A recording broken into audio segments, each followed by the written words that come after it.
Welcome to episode 6 of Basics and Beyond, the podcast. Today, we're going to talk about your roadmap to summer success.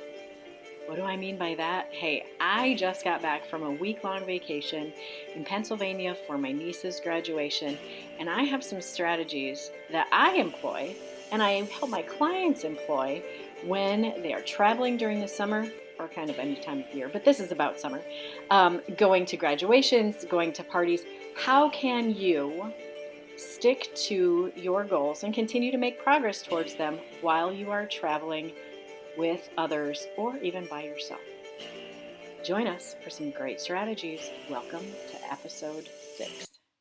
Welcome to episode 6 of Basics and Beyond, the podcast. I'm super excited to be here with you today to talk to you about traveling, vacations, when you have goals. It is an interesting topic for sure. And most people, honestly, it get overwhelmed. And I get overwhelmed. We all get overwhelmed. It's an overwhelming thing to have a goal in the first place, but then to be able to break that goal down into targets that you're going to hit every day or most days or 90% of the time. And then something pops up, like a family vacation is in the works. Or like me, you're moving and you have packed away all of your things to make food, just being on the road, going to graduation parties, all of those things create this sense of overwhelm. And a lot of the times when we feel overwhelmed, we give up and we throw everything away and say, I'll just start again when everything is settled down, which is a great thought. And for some people, they can do that and it works just fine. For a lot of people, though, once we have that conversation with ourselves that, oh, we'll just pick this up again once things settle down, what we realize is things don't settle down. Something is always coming up, and that something is life, right? Life is what happens on this journey of the day to day, and things can happen during the day that throw us off track, and things can happen during the week that throw us off track. And today we're going to talk about those summer plans that we absolutely want to do. We want to go on family vacations. Okay, well, maybe some of us don't want to go on family vacations, but we want to go on vacations, and maybe we're vacationing with friends or family, or maybe it's that, yearly trip to the cabin, or maybe it's your every other weekend trip to the cabin. Maybe it's graduation parties, whatever it is for you that is coming up, and you have physique goals, weight loss goals, health goals in general. You just want to be healthier. And maybe it's just that you want to continue the habits that you have been creating or starting to create, and you just need some helpful tips. You need some ideas, you need some strategies to help you stay on that path and not just throw everything away. Because once we get on the path, like sometimes we know just getting on the path is the hardest part, right? Starting the journey. And once we start, we don't want to jump off. Because if we jump off, we have to jump on again. And we know how hard that was. And it's harder the second time or third time or fourth time. I find this so often with my clients is we get overwhelmed with the starting and stopping. And it does get exponentially harder each time that we do that. So if we can find strategies to keep us on the path and give us some flexibility so that we can enjoy life even when we are trying to be healthy, even when we have those physique goals or those fat loss goals. So first thing we need to think about, what's coming up? What is it? How important is it? And how can we modify and manipulate our goals, not our goals, but our targets each day to fit what we're doing, to fit the event, to fit the week, to fit all of those things in. So that is always where we start, and that is the planning phase. I know, shocking, right? Planning phase. I'm always talking about scheduling, planning, being prepared. That's the preparation phase. Anything that you do in this life that you're going to be successful with truly starts in that planning and preparing stage. So that's where you want to start. So when you're thinking about going on a vacation, you want to think about where you're going and what that looks like, because it's different for different spaces. For example, if you're flying somewhere versus driving somewhere, you have different options. If you're staying in a hotel versus staying in a cabin or staying with family, you have different options, right? So those are very important things that change the strategies, specific strategies that you can employ daily to help you. So let's talk through a few of those first. If you are traveling via airplane or some sort of mass transportation like that, airplane is generally what people do, you are limited in your ability to find nutritious foods. You really are. That's just how it is. And number one, you are not bringing bottles of water with you that are full onto an airplane or anywhere in the airport past TSA. It's just how it goes. Here's one quick strategy to help you stay hydrated. It's really important to stay hydrated when you are flying. Flying actually dehydrates you more than any other type of travel. So stay hydrated. That's huge. It's going to help you with your bowel movements. It's going to help you with your sleep. It'll help you with your energy levels. It'll just help you with brain fog and help you feel good. So stay hydrated. Don't not drink water. Okay. And you don't have to spend $6 on a tiny bottle of water at the airport. Here's how you do it. You take that trusty water bottle. Here's mine. If you can see me, if you're watching on YouTube, I take this trusty water bottle with me everywhere I go. It's gigantic, but still, it's a half gallon. I do 2 a day.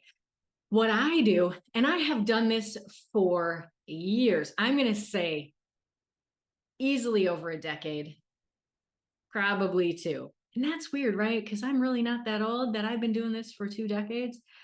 Anyway, what I do, and your strategy, number one, to stay hydrated is bring your water bottle with water in it on your journey to the airport. Once you get to the airport, you dump the water out. So you get out of the car. Some spaces, some airports actually have dumping stations right before TSA. I can't guarantee you that your airport where you're going to be has that. I know that some of them do. I just saw it at the Minneapolis-St. Paul airport last week. So I was fascinated. It was great.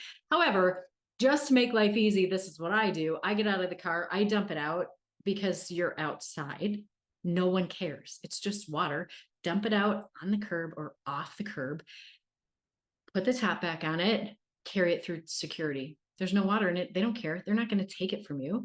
Once you get through security, you get your shoes back on, you grab all your stuff, you figure out where your gate is. On your way to the gate, I bet you pass a water bottle refilling station. They are usually by the restrooms. And I've never seen an airport recently that doesn't have one. I remember the first time that I was in an airport and I saw one. Oh, it was a thrill. It really was. Sadly, it was a thrill for me. However, most airports now near the restrooms, they're going to have a water bottle filling station. So fill up your water bottle right away. Don't wait. Just do it. Fill up that water bottle and then head to your gate. You can drink your water on the airplane, drink your water off the airplane. No issues. Just make sure you're drinking your water. So there's strategy number one. If you're driving in a car, you don't have to worry about that. You can just bring your water bottle with you. If you're in a car, though, you may find it difficult to refill your water bottle. And we also know that sometimes water, it tastes different in different places. It really does, honestly. So if I want to keep track of my water, if I want to make life easier on myself, I may just buy a gallon of water at the gas station. They're usually not that expensive. Honestly, like maybe $1.50, $2 maybe. And I just bring that gallon of water with me in the car, and I'll refill my water bottle or I'll chug it out of the gallon. It doesn't matter. Then you know how much you've had all day if you grab that gallon of water. So that's the water piece. If you're traveling via plane or car, pretty simple. When traveling via airplane, you're not necessarily going to be bringing frozen food with you in your luggage. Or you can in your carry-on. You actually can. If you've pre-frozen it, I know people who've done it. I do. You can do it. Like you can have one of those freezer bags and fill it with the stuff you already have frozen, and you can keep it frozen. But that's a lot of work, a lot of planning. You may not want to do that. You also, if you are going to be staying at a hotel or things like that, those meal delivery services are some of them are very good. I know, what is it? There's a brand that I use that's really good. It'll come to me. I don't have it on my brain right now, but there's a few of them that I personally know bodybuilders use. And so those are very helpful. I will link those in the show notes. So you can always do that. You want to plan ahead for that though, too. If you're going to use one of those services, you need to order your food 2 to 3 weeks at least ahead of time so that it's at your hotel when you get there. There is a lead time on that. So you want to be prepared, obviously, in that way too, if you're doing one of those. However, there are ways that you can, when you are flying, you can stick with your nutrition plan, focusing on protein. So whenever I travel, those are the 2 things I focus on the most. If I don't have a specific goal that I'm working toward, like right now, I am in a deficit, I'm in a cut because I'm doing a bodybuilding kind of thing, right? And so I am a little more specific about what I'm doing. But on the normal, what I tell most of my clients to do is really just focus on protein and water for sure, especially on travel days. Those are the 2 like heavy hitters. Those are the 2 things that are going to give you the most bang for your buck on your travel days. Not saying you shouldn't eat carbs. Yes, you should. But I'm saying make sure you focus on getting your protein in and getting your water in. Those are the 2 most challenging things on travel days. So protein, you can pack in your bag. You can pack single serving cans of tuna, single serving cans of chicken. Make sure you get the ones with the pop top so you can rip it off so you don't have to bring a can opener with you, because that's weird.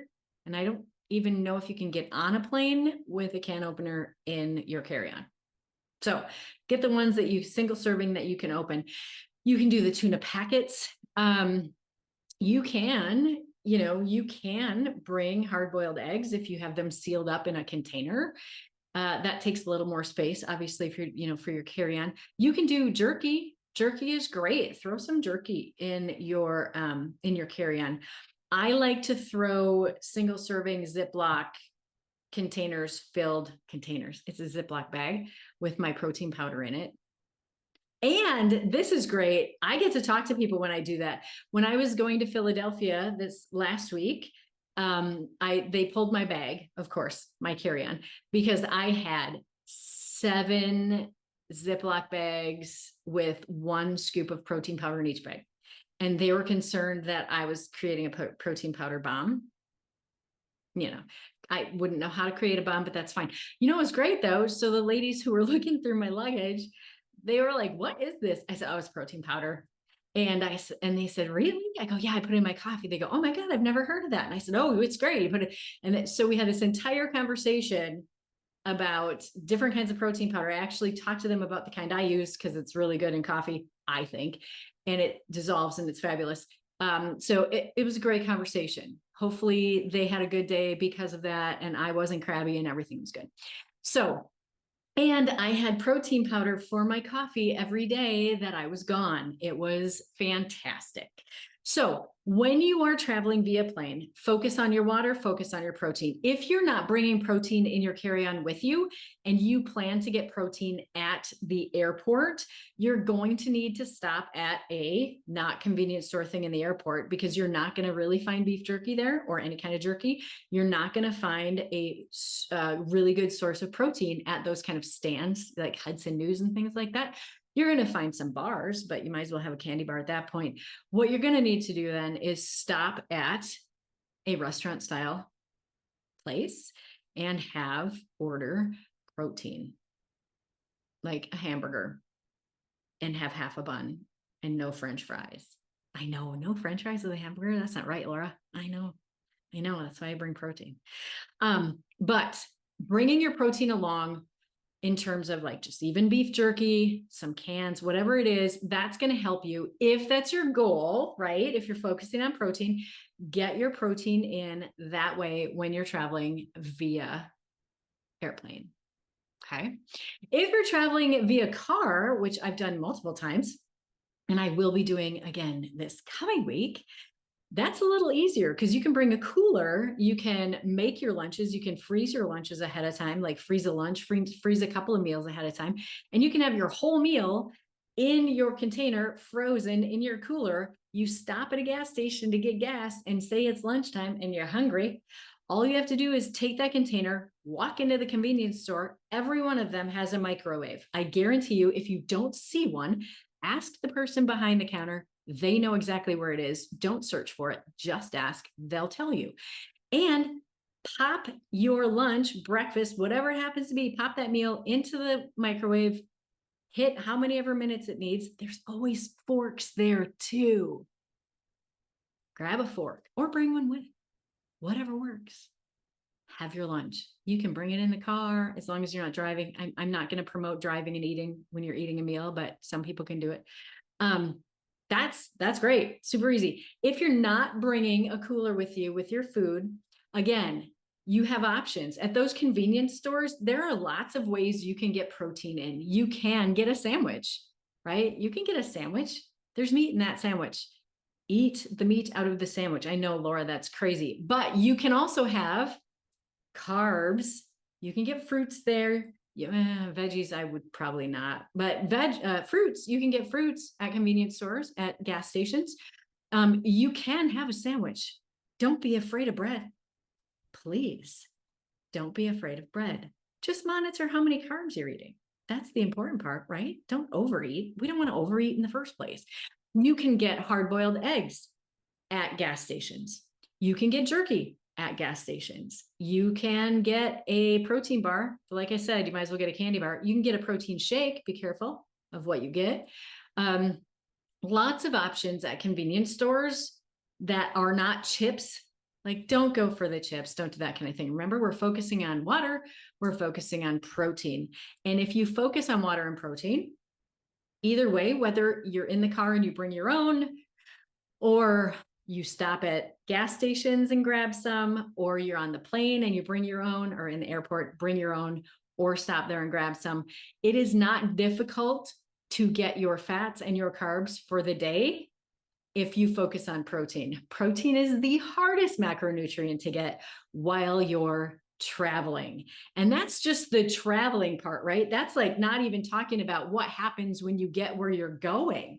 When you get to where you're going, like I said, if you choose, if you're going to be at a hotel and you're driving, I've done this, you can pack all your food and you can have it in the room and you have a microwave, or there's one down in the concierge area. There's usually refrigerators, but you have to be really careful nowadays with those hotels. If you're staying in a hotel, look ahead. There's that planning and preparing thing. Look ahead to see what is actually in the room and what is available, because you may not have an opportunity or options in the room for refrigerators or microwaves. You just never know. And if you don't bring your food along, that's fine. You could do one of those meal delivery services if that works. You can also, when you land, and this is what I did, even though I didn't stay in a hotel, but when I stay in hotels, I will take the service. They usually have a van service, and I will go to the grocery store and I will pick up things that I need, and I will keep it in my room. Like I've gotten an entire rotisserie chicken that has lasted me 2.5 days, almost 3 days. And I get tuna and I get super easy. It's not that difficult. You just have to plan.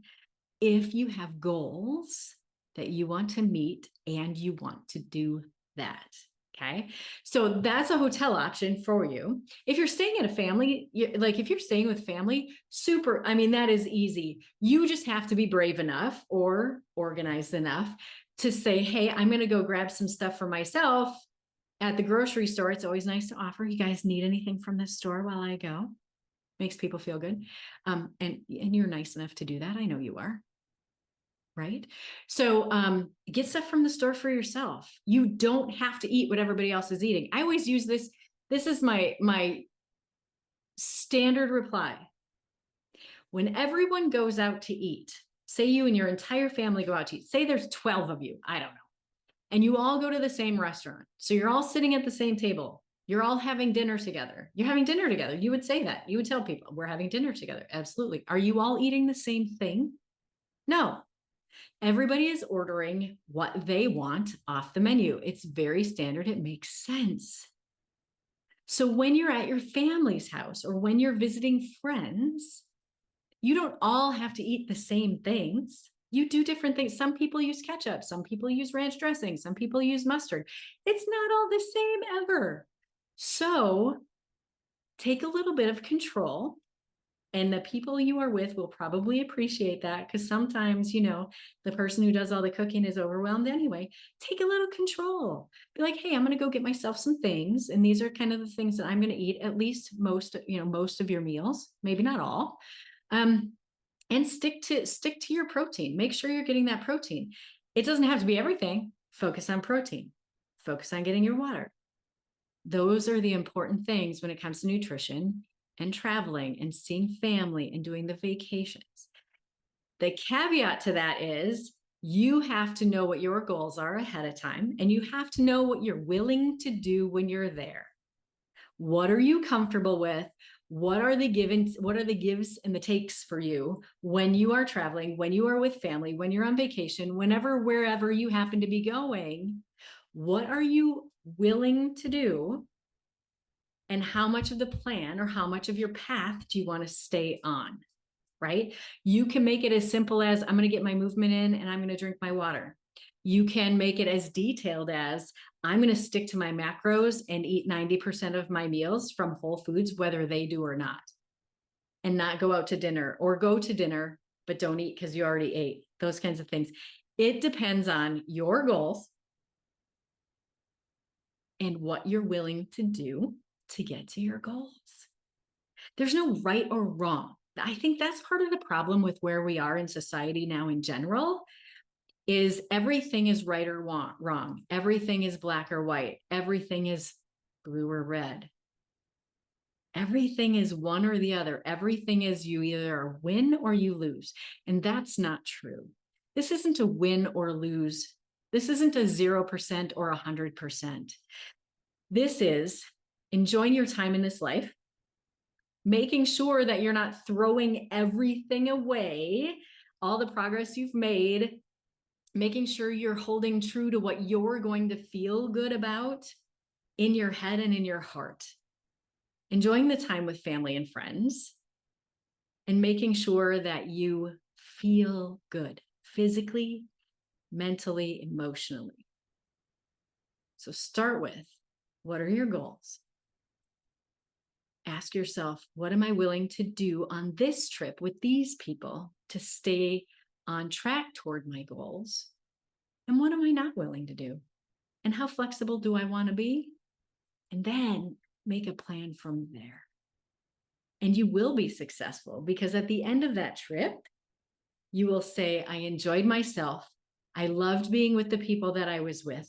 I had a lot of fun. I felt good emotionally, physically, psychologically. I'm so glad I went. I'm so glad I did it.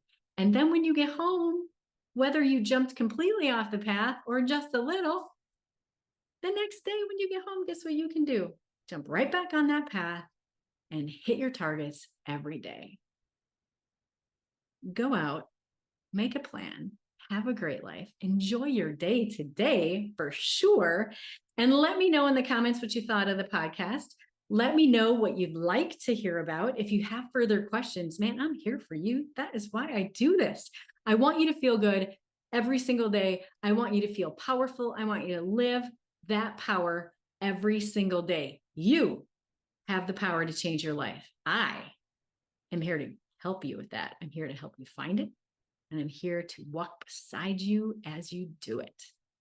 Have a great day, everybody. Thank you for coming to episode 6. We'll see you on the next one.